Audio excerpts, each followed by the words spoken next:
What is going on, everyone? So in this week's video, we're going to take a look at the 2 photos I shot on my recent fall trip design, do a composition review where I share what was going through my mind as I was setting up the photos, and any of the challenges I was working with, any obstacles I was working around, and things along those lines. Something different on the composition review video this time is I'm going to also show you the scouting photos I shot at these locations, because these are subjects I knew of even before I brought my big camera with me, which is an important part of my process because, you know, it's tough to hike around all the time with a big camera, but if I can go light, cover a lot of ground, find subjects, and bring the camera back, it's a lot easier that way. So this is a photo that I took on the second day of my trip, and it was episode 1 of my fall trip design. And really beautiful pine tree, perfect shape, growing in this flowing sea of slick rock sandstone. And it looks like a very simple photo, and it is, but there was also several things I was juggling as I was setting up this photo. So I'm gonna start by showing you the scouting photo. So here is the scouting photo. This was taken 1 year before. So this was taken in the fall of 2019. It was at the end of my trip, and I was a little worn out. I was just going around with my phone and doing some video stuff. And that's when I found this tree. I knew, you know, to return to this location on this year's trip and when to be there when the light was really good. And so I'm gonna flip between that and then the actual photo, which is this one right here. And you'll see they're pretty similar. There's a few things at play here. The first is where to position my camera. Now, when I looked at my scouting photo, I didn't realize this as I was leading up to the trip, but I didn't even notice this tree right here. So there's a pine tree that's in the foreground, and it blends in perfectly with all the greenery in the background.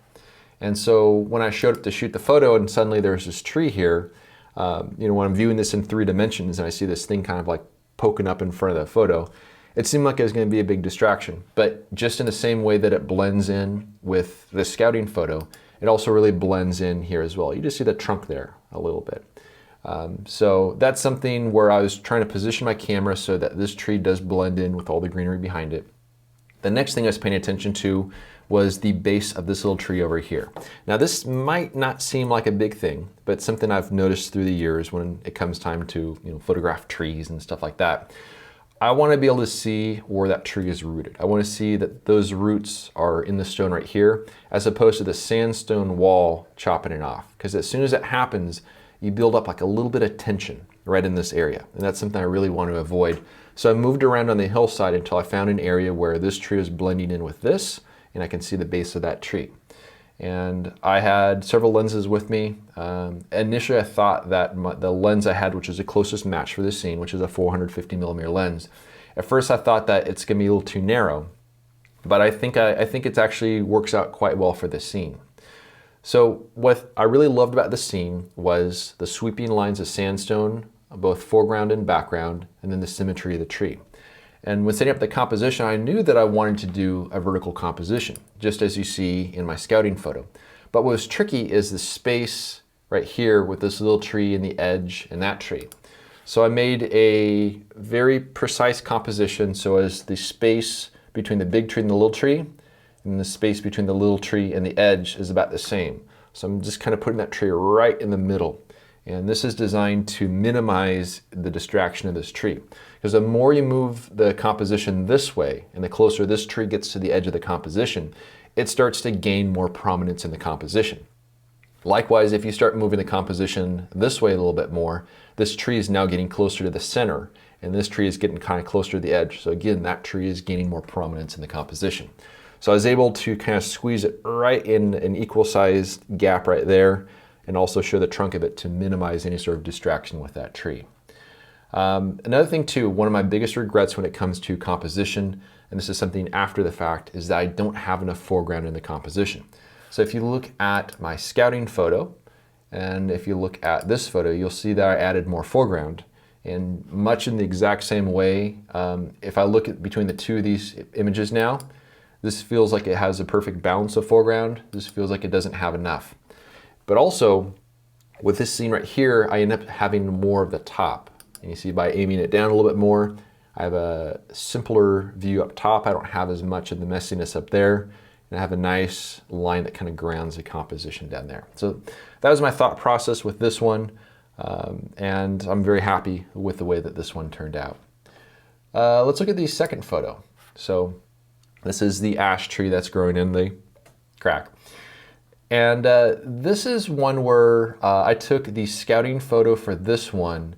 It was only 2 days before shooting this photo. So here's the final photo, and then here's the iPhone scouting photo. And what's interesting is that this scouting photo was taken the exact same day I shot this photo. So after shooting this one, and then breaking my window and going through all that, and then just kind of spending the afternoon wandering around, that's when I came across this scene right here. And when I was moving through the scene with my iPhone, trying to figure out if I can find a composition for this scene, one of my goals was to put the yellow leaves up against this bit of desert varnish right here, because it helps to highlight the leaves there, and it makes that desert varnish a positive aspect of this composition. And so I have several different photos I took with my iPhone as I'm just moving through the scene. And this is one of the scenes where if you move the camera a half inch to the left or half inch to the right, it changes the way things are quite a bit. So when I returned a couple days later and brought the 8x10 camera, I'm trying to mostly mimic the composition that I found a couple days earlier. And so I want to place these leaves right up against that dark stain right there. And then the other thing I was trying to make sure is I had equal spacing right here and right here. Because one of the goals here is to have it where it's a very calm photo. I'm trying to make this really balanced over in this corner between this, that, and that. So that was my main thing, just achieve balance here, set that against the dark area. And then I really loved the light that was catching underneath over here. And this is a photo where the depth of field is definitely a bit tricky. And I'm going to show you what I was talking about when it comes to the depth of field of the scene.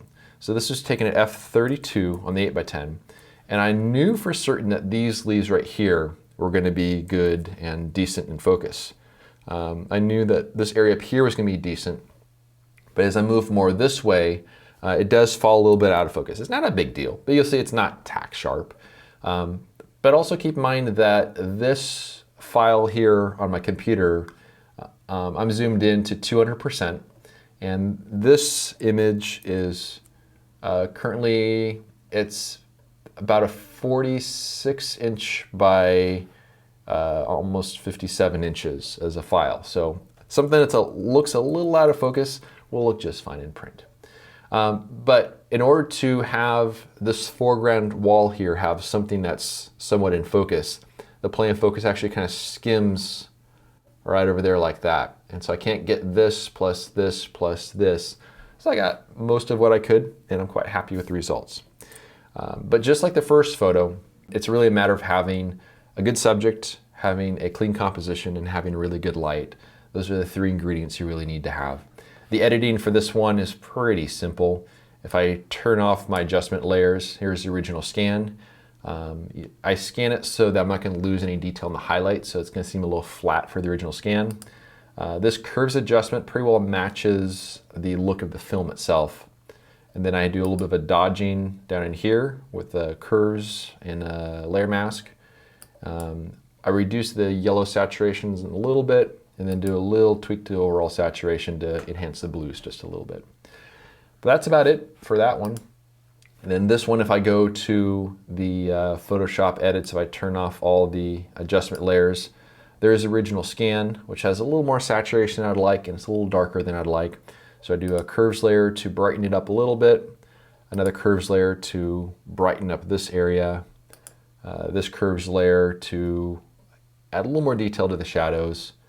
This corner got a little bit blue way down there, so if I take down the blues in just that corner, that helped out, and then overall slight drop of saturation to bring it back to reality.